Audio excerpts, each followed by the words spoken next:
Vou cumprimentar o professor de História Contemporânea na Universidade Federal Fluminense, a UF, mais uma vez, Bernardo Kocher. Professor Bernardo Kocher, bom dia. Bom dia, Anderson. Bom dia, ouvintes do Faixa Livre.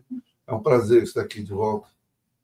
Prazer sempre nosso, viu, professor? Contar com a sua presença aqui no nosso programa. Quero agradecer novamente o senhor se dispor a fazer esse papo aqui conosco a respeito de uma série de assuntos no cenário internacional, viu, professor? Eu queria começar aqui o nosso papo tratando dessas celebrações que a gente tem visto lá na Rússia ao longo dos últimos dias, os 80 anos da vitória da União Soviética sobre a Alemanha nazista na Segunda Guerra Mundial, chamado Dia da Vitória. Uma série de eventos aconteceram em Moscou com a presença, inclusive, de autoridades de todo mundo. O presidente Lula também esteve lá, o presidente da Venezuela, o Nicolás Maduro. Lula, aliás, se reuniu com o Vladimir Putin, presidente russo, para tratar de temas de interesse dos dois países, também sobre o conflito com a Ucrânia, o tarifaço do Donald Trump, enfim, eles dialogaram sobre uma série de assuntos.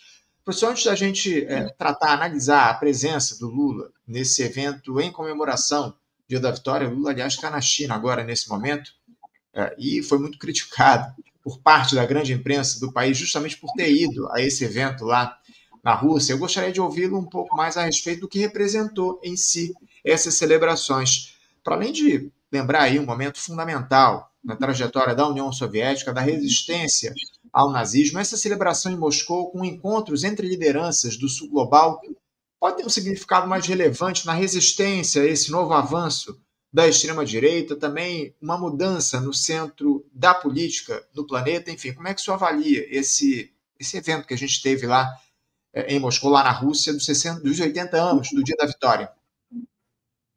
Bem, Anderson, esse evento ele não se reduz a ser uma efeméride, né? De ser uma espécie de comemoração trivial, né? E sim, um momento político exigiu uma ressignificação que remete à origem, né, dele, ou seja, a vitória sobre o nazifascismo, no momento em que este está retornando de vento em popa na Europa, na América Latina e nos Estados Unidos. Então, a ausência de líderes europeus, ou pelo menos a promoção de manifestações grandes na Europa Ocidental, principalmente, que foi libertada pelo Exército Vermelho, e aqui a gente vai discutir um pouco daqui a pouco isso, é um pouco sintomático. Por que abandonar essa data? Né? Certamente porque ela já não faz muito significado, pelo menos no tempo presente. E aqui eu chamo a atenção, como eu falei agora há pouco, de que a libertação da Europa pelo Exército Vermelho se deu na Batalha de Kursk, né, que logo depois de Stalingrado, os alemães, ao invés de ir para Baku para pegar petróleo, resolveram fazer um enfrentamento num lugar perdido chamado Kursk, que é o mesmo que agora foi invadido pela Ucrânia, né, e ali se travou talvez a maior batalha da história da humanidade em termos de número de homens. Foi a maior batalha de tanques, envolveu mais de 1 milhão de pessoas e uma batalha aérea também muito intensa. Então, ali, a Wehrmacht, o exército alemão, foi quebrado, né? Então, dali, não havia mais condições da Wehrmacht atacar, só se defender. E eles resolveram ficar e enfrentar os soviéticos, né? Eles ficaram esperando a vinda de um tanque chamado Tiger, para competir com um tanquezinho que os soviéticos fizeram, o T-34. Enquanto isso, o Marechal Zhukov organizava a população e criou uma série de armadilhas, uma série de dificuldades para o exército alemão.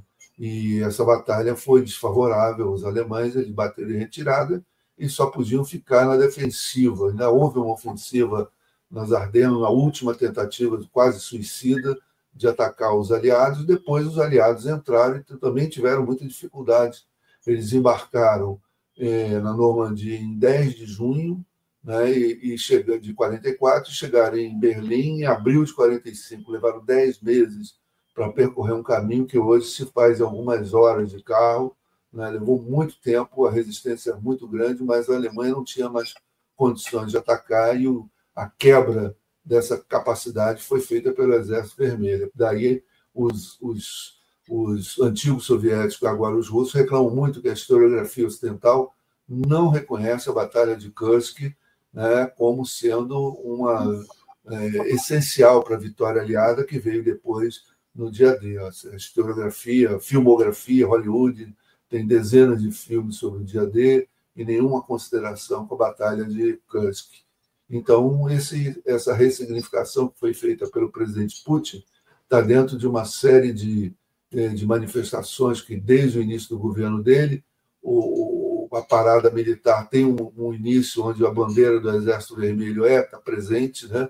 Então, ele não perdeu a memória do que foi a batalha, de quem lutou, foi o Exército Vermelho, e isso daí hoje como você mesmo disse, um conflito entre o sul global e os países do norte, desenvolvidos, coisa e tal, eles não querem mudar a ordem mundial, as resistências, enfim. Refletiu bem o que está se passando no mundo hoje, né? É o final de uma guerra, e eu tenho dito que a Segunda Guerra Mundial está acabando agora, né? Está acabando agora, não a guerra em si, mas a guerra gera uma paz e um status, um ethos vindo da guerra. Esse ethos foi montado na Carta do Atlântico, nas conferências de Yalta, Teherã, Potsdam e em Bretton Woods. Isso tudo está em metabolismo desde então, e eu acho que agora isso está ruindo, né? Tá em dificuldades. Haja visto que está em curso um genocídio, né? Na cara de todo mundo e ninguém faz nada. Ora, a ordem pós-Segunda Guerra Mundial incluiu os direitos humanos. E onde estão os direitos humanos do povo palestino? Não estão nem aí para isso, não estão pouco se importando, estão preferindo a estabilidade e o predomínio por rotas de caminhos, né, que ligam a Ásia ao Ocidente, ao controle do petróleo e assim por diante, né, alegando que é um combate ao terrorismo. Mas isso não é a ordem da Segunda Guerra Mundial, é justamente a decrepitude dessa ordem saída da Segunda Guerra Mundial. Então, é um momento muito delicado esse que nós vivemos, e as cartas foram lançadas lá um pouco em Moscou, né? É isso, é isso. É muito importante esse tipo de análise que o senhor faz aqui para a gente a respeito do que foi, do que representou aquele momento para a história. Professor, como eu citei aqui, eu já queria entrar no tema relativo ao presidente Lula, né? O presidente brasileiro, ele esteve nas celebrações, dialogou lá com o Vladimir Putin, destacou o potencial de crescimento das relações entre Brasil e Rússia, mencionou os interesses do país nas áreas de defesa, espacial, científico-tecnológica, educação, aérea e, sobretudo, na área energética. Criticou o Donald Trump, defendeu uma paz duradoura no conflito com a Ucrânia, enfim. Aliás, ao longo dos próximos dias vai tentar chegar a um acordo sobre o fim das tensões lá no leste europeu. Professor, o Lula fez ou faz o melhor papel quando ele se pronuncia nesse encontro com o Vladimir Putin, nessa ida dele à Rússia. Parece que, acima de tudo, o governo brasileiro tenta fazer jogo duplo, digamos assim, visto que o Fernando Haddad já deixou claro na última semana que deseja manter boas relações que tem com os Estados Unidos. O Lula, por um lado, critica o Donald Trump, o Haddad quer passar pano, quer manter as boas relações. Enfim, como é que o senhor avalia esse discurso duplo do governo? Você tocou num ponto bom. O governo tem duas pernas, né? A perna da dependência dos Estados Unidos, que a essa altura pode-se dizer que é até um pouco voluntária, e a perna da tentativa de sair dessa dependência em direção a uma ordem multipolar, né? O problema é que a dependência americana existe e a ordem multipolar não existe, está em formação. Todo mundo diz que está funcionando, que surgiu, mas ela apenas está no seu embrião. Não tem uma moeda comum, não tem um comércio estável, não é um bloco econômico. Então, as disparidades militares estão aí surgindo e se tornando evidentes, né? Rússia e China com grande força militar, Estados Unidos também, a Europa vai subir o seu orçamento militar, cada país vai passar de 2% a 5% do PIB de gastos militares. Então, tudo isso dá ao Brasil o gosto de isolamento. Então, o presidente Lula está tentando jogar como se diz no popular, um no padre, um olho no padre e outro na missa, né? Porque romper com os Estados Unidos não há vontade do governo, não há correlação de forças, né, políticas, institucionais, e não há mobilização da população. O governo não mobiliza a população, não há um projeto econômico alternativo. E, por outro lado, o mundo multipolar também não tem essa oferta toda, né? Tem mercados consumidores, né? Tem potenciais investidores, mas isso nada mais faz do que meio que replicar a ordem econômica internacional da qual nós somos dependentes dos Estados Unidos. Então, o que se apresenta nesse momento é o Brasil exportando muita coisa agrícola para a China e comprando muito produto industrial. Eu não acredito que a China tenha o papel imperialista que os Estados Unidos têm, mas esse tipo de situação é desfavorável ao Brasil amplamente, sem ter produção industrial, organização e toda a cultura que envolve o processo de produção industrial. Nós estamos defasados, enfraquecidos, apenas temos produtos para vender e fica num fluxo de comércio para lá, de comércio para cá, moeda, é dólar, não é dólar, é muito pouco. Né? Está faltando infraestrutura, está faltando trens, está faltando melhor internet, está faltando educação, uma série de serviços de saúde que não estão tão colapsados quanto no governo anterior, mas estão com um déficit profundo e crescendo. Né? A Previdência, muitos serviços não estão sendo prestados, essa crise toda que eclodiu, isso é coisa de que a gente está imobilizado, vivendo, digerindo esses problemas e não buscando soluções. Então, é realmente uma ambiguidade que o tempo vai resolver de um jeito ou de outro, que se não houver modificação, a gente vai cair na mão da direita. Eles têm solução, a solução deles está aí prontinha para ser aplicada. Já aplicaram durante 6 anos, estão doidos para voltar e, mais cedo ou mais tarde, se não houver uma mudança na correlação de forças, se o Estado controlado pelas forças populares não se mexerem, eles vão se mexer. Eles já estão agindo, tem projetos para 26, para 28, para 30, enquanto que a gente está na defensiva, esperando a ordem multipolar se formar. Apenas vou fazer um parênteses aqui. Em 2022, quando a Rússia invadiu a Ucrânia, houve uma reunião entre Putin e Xi Jinping, e eles sozinhos, eles dois, declararam a ordem multipolar. Que existia uma ordem multipolar. Eu achei muito bonita, muito interessante, mas a verdade é que eram 2 líderes só. Eu estudo um pouco essas relações Norte-Sul. Em 1955, na Conferência de Bandu, eram 29 países, e nem todos eram países, eram movimentos de libertação nacional. Bom, se juntam 2 líderes e fazem uma declaração dessa, e de lá para cá a coisa foi evoluindo numa evolução natural, digamos assim, não numa mudança substantiva, né? Que está demorando a vir, né? Está lentamente se formando, mas está demorando a vir, e a qualquer hora os Estados Unidos e a Europa podem entrar de uma forma, e é guerra, é a linguagem que eles têm. Nós estamos em crise estrutural, né? Para quem gosta da fórmula do ciclo de Kondratiev, né? Nós estamos entrando num ciclo negativo econômico, e esse momento é um momento de guerra. Já tem 2 conflitos graves, Índia e Paquistão, estão aí subindo o tom das... É o produto disso, né? Isso tudo é competição capitalista, e a competição, quando não é resolvida de forma satisfatória para um dos lados, quem tem força procura usar. O capitalismo tem centenas de anos, desde a Guerra dos 30 anos, parecia uma guerra religiosa, mas era uma guerra de distribuição de impostos, né? Quando a Boêmia e a Morávia disseram eu vou ser protestante, ela estava dizendo não pago imposto para a Igreja Católica. Aí os Habsburgo entraram na guerra e chamaram de guerra religiosa. Não era. Hoje também não é assim. Hoje é uma disputa econômica, um mundo em transformação, a competição acirradíssima, fluxos financeiros descontrolados, tudo conspira contra a estabilidade econômica. É o capitalismo sendo capitalismo, né? Infelizmente é isso. E agora a gente vai viver 1 ou 2 décadas de bastante tensão, né? É isso. Infelizmente é o que está colocado, essa tensão aí que a gente deve ter ao longo dos próximos tempos. Eu confesso que o que me chama mais atenção, professor, para além desses discursos dúbios que o presidente Lula faz fora do país, o que me chama atenção é o entreguismo aí defendido pelo Fernando Haddad, ministro da Fazenda.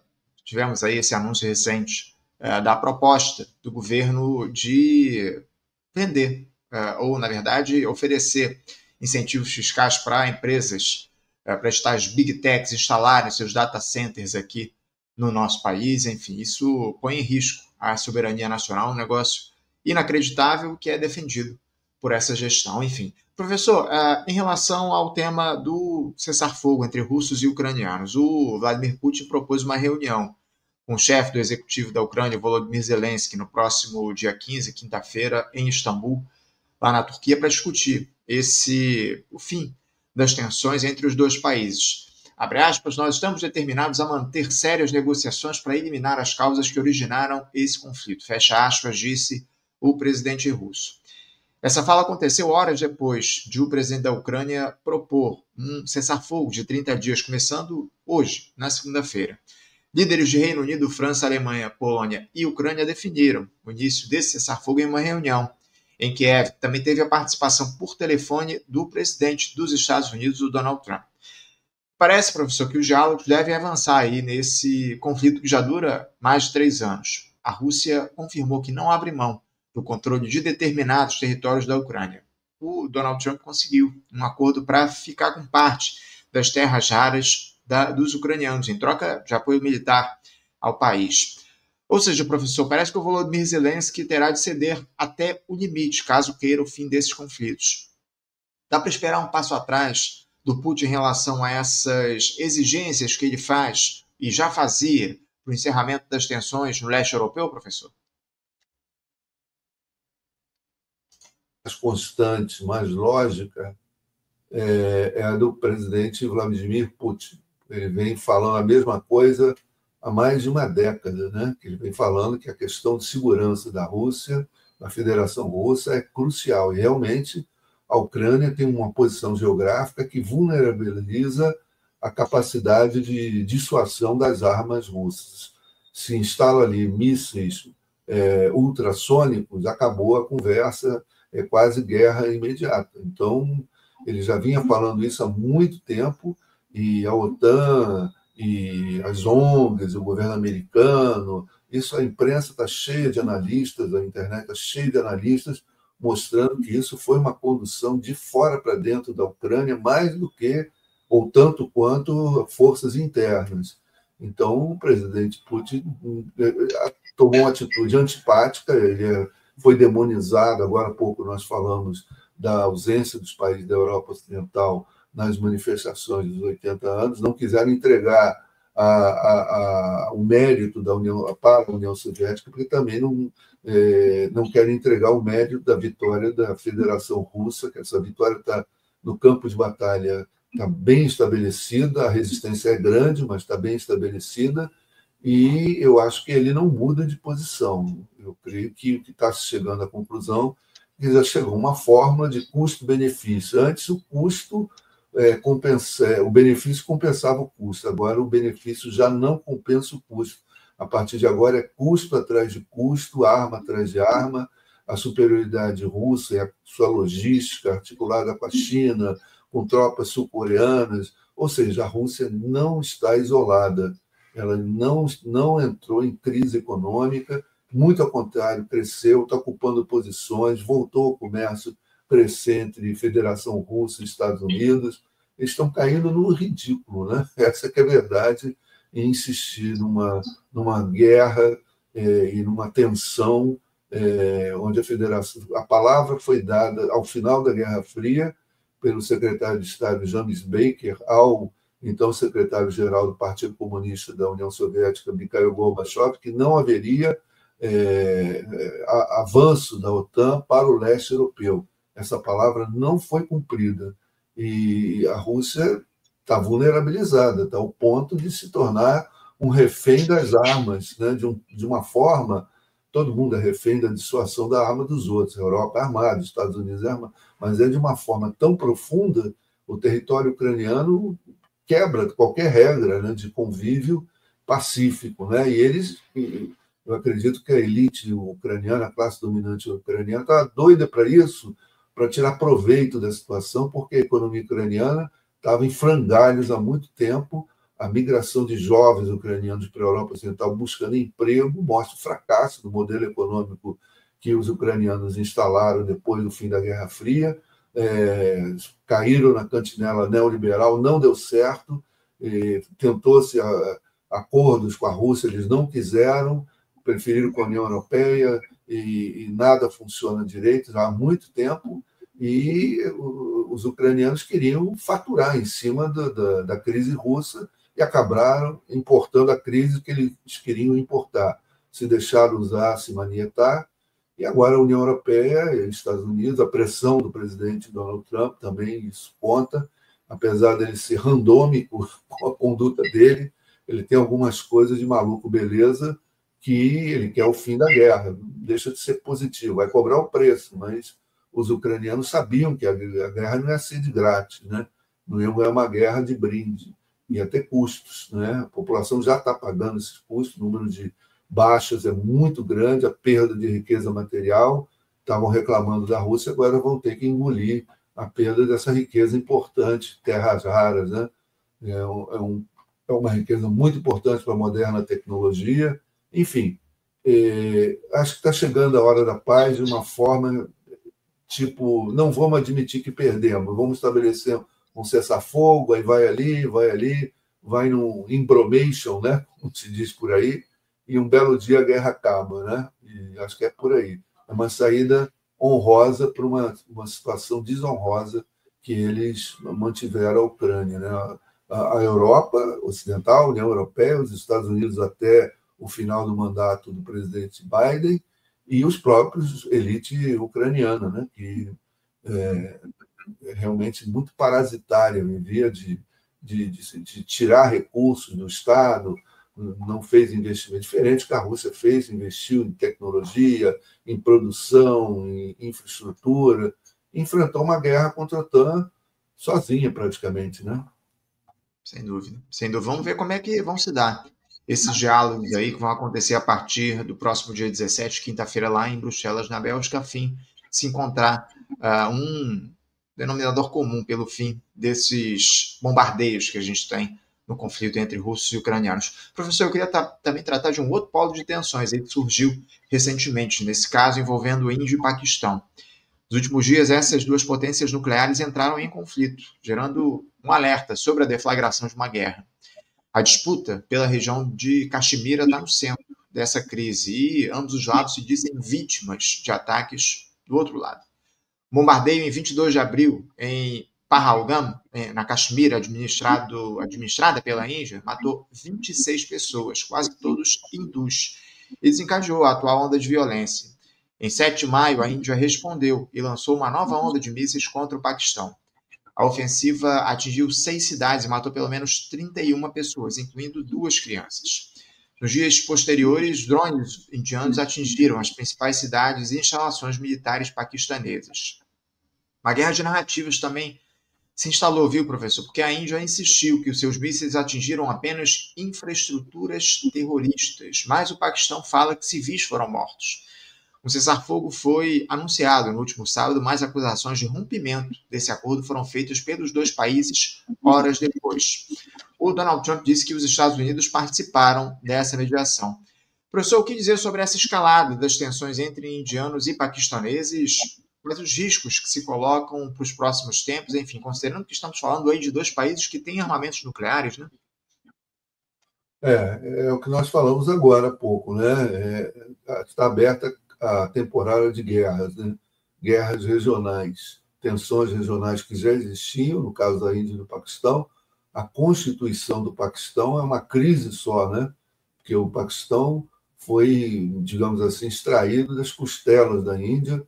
O partido do Congresso indiano veio costurando alianças com elites de centenas de estados e cidades-estados da Península Hindustânica. A Índia nunca existiu na história, existia a Península Hindustânica, né, com centenas de organizações políticas, idiomas, culturas, religiões, e os ingleses, lá no meio final do mandato inglês, da dominação inglesa, insuflou os muçulmanos contra os indianos, né, e contra os muçulmanos contra os hindus, e esses, por sua vez, encontraram expressão política e desejaram construir um país dos puros, que é o nome Paquistão, quer dizer isso, puros, islamicamente falando, né?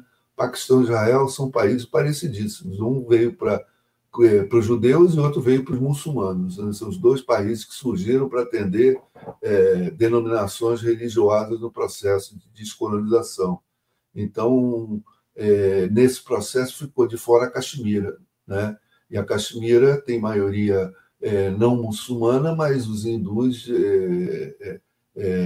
tem maioria muçulmana, mas os hindus dizem que é uma parte do território, tem alegações históricas, o Paquistão tem suas razões. No momento da independência do Paquistão, houve uma migração de milhões de muçulmanos para o Paquistão e de hindus e sikhs do que é hoje o território do Paquistão para o interior do território do país, que é hoje a Índia, né?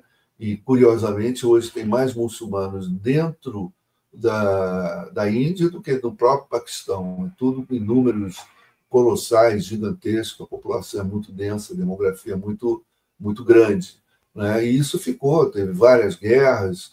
O Paquistão foi constituído com duas porções, o Paquistão Oriental e o Paquistão Ocidental. Houve uma guerra e o Paquistão Oriental se libertou do Paquistão Ocidental, virou Biafra, né? E o Paquistão Ocidental ficou só o Paquistão, e a questão da Caxemira não foi resolvida. E os dois países se nuclearizaram, as tensões são muito grandes, uma disputa pela Caxemira é a base de tudo. E os terroristas que estavam no Paquistão atingiram a Índia, tinha funcionários, uma zona turística, né? E a Índia revidou. Enfim, o pano de fundo disso é, de fato, a disputa pela Caxemira. Ali tem muita riqueza mineral, além da disputa histórica, né? Há muita riqueza mineral, então, tanto a Índia quanto o Paquistão ambicionam incorporar o território da Caxemira aos seus respectivos países, mas parece que não está dando muito certo. É um território autônomo. E isso daí gerou esse conflito, mais um conflito para a escala, né? E é perigoso, ali é rota de passagem de aviões, é rota de passagem de riqueza, de comércio entre o Oriente e o Ocidente. Tudo isso pode ser afetado com a escalada do conflito. Mas, novamente, nosso randômico presidente Trump compareceu, e não sei o que ele falou ali, ele deve ter algum argumento, e separou um pouco as partes, né? E sanou um pouco o problema desse momento. E duas potências atômicas é realmente de se preocupar, né? Muito preocupante, né? No Paquistão é mais grave ainda que o armamento atômico não está no controle do poder executivo do Estado, está na mão dos militares, quase que exclusivamente os militares, como eu digo, em alguns países são PIB. Eles controlam a fábrica de sucrilho do canal de TV, no Egito também é assim, tem um poder, uma autonomia dentro do Estado imensas, né? E isso aí é preocupante, com quem você está lidando, quem é que governa, quem é que realmente está no controle da situação. É esse o problema. Quais os interesses esse grupo tem de lidar dessa ou daquela forma, na paz ou na guerra? Uhum. Sem dúvida, sem dúvida. É muito importante a gente tentar entender o que está em curso nessa situação lá entre Índia e Paquistão. Professor, o Donald Trump é uma figura bastante presente, inclusive, nesse nosso papo no dia de hoje. Isso porque autoridades de Estados Unidos e China estiveram reunidas em Genebra, na Suíça, no último sábado, para tentar chegar a um acordo sobre as tarifas estabelecidas no comércio entre os dois países, após aquele tarifaço que foi colocado pelo republicano. Depois do encontro, Donald Trump disse que o diálogo entre as partes foi muito bom. Ele escreveu o seguinte em uma rede social, abre aspas, uma reunião muito boa hoje com a China, na Suíça. Muitas coisas foram discutidas, muitas foram acertadas. Uma redefinição total foi negociada de forma amigável, mais construtiva. Queremos ver, para o bem da China e dos Estados Unidos, uma abertura da China aos negócios americanos. Grande progresso foi feito, fecha aspas, palavras do presidente dos Estados Unidos. O secretário do Tesouro dos Estados Unidos, inclusive o Scott Bessent, relatou ontem um progresso substancial nessas negociações. E agora, pela manhã, o próprio secretário finalmente anunciou esse acordo. Estados Unidos e China concordaram em reduzir por 90 dias as chamadas tarifas recíprocas entre os dois países. Com esse acordo, as tarifas dos Estados Unidos sobre as importações chinesas vão cair de 145% para 30%. Já as taxas da China sobre os produtos estadunidenses serão reduzidas de 125% para 10%.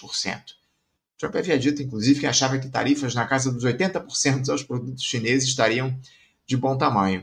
Professor, como é que o senhor avalia esse acordo? Quem é que perde, quem é que ganha com a manutenção dessas tarifas, agora em um nível bem mais baixo no comércio entre os dois países?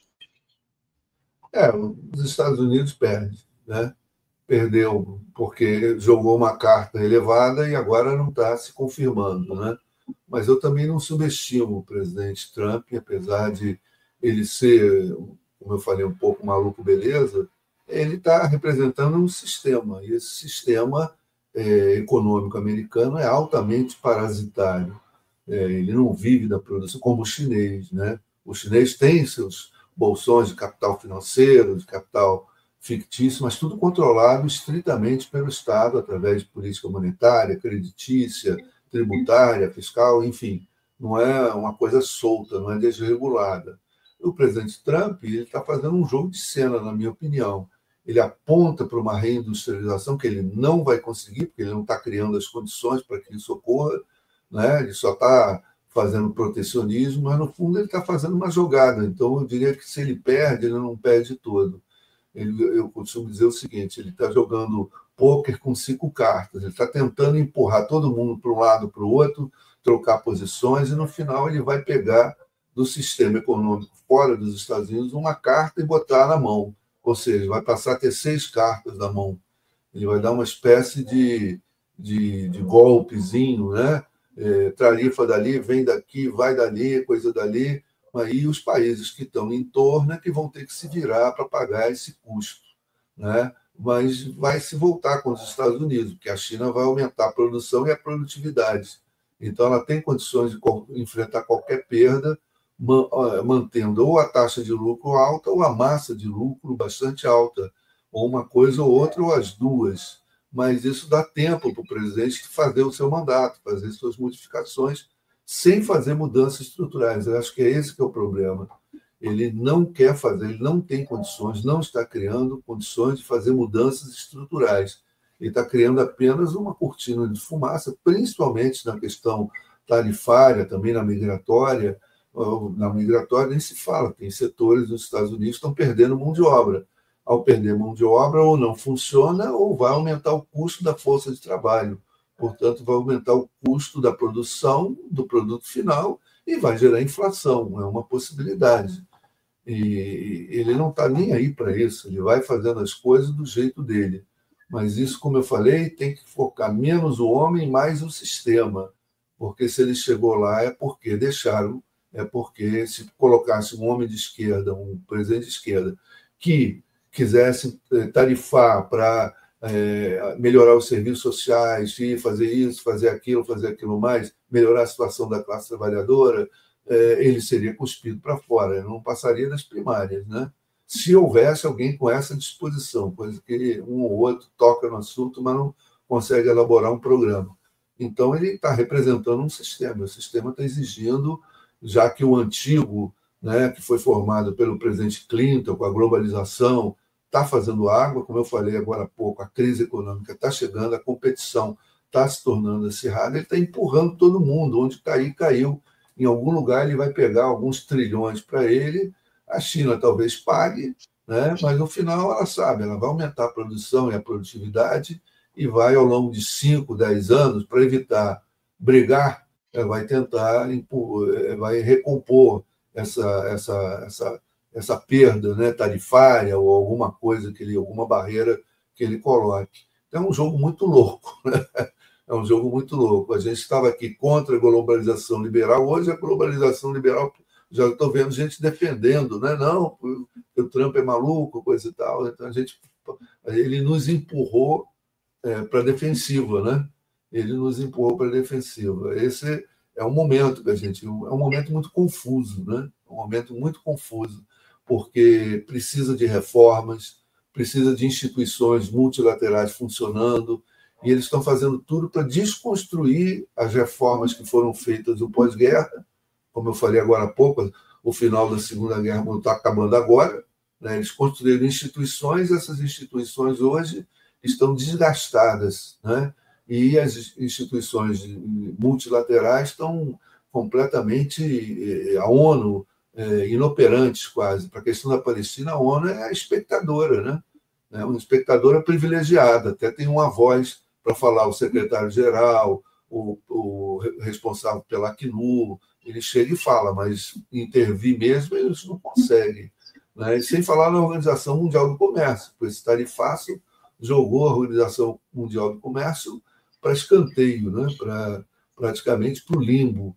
Então, o que ocorre é que a gente está num momento confuso, mas a gente não deve subestimar nem o presidente Trump, nem o que ele está fazendo. Né? É um momento de, na minha opinião, de aumentar a especulação financeira, aumentar o financismo da economia americana.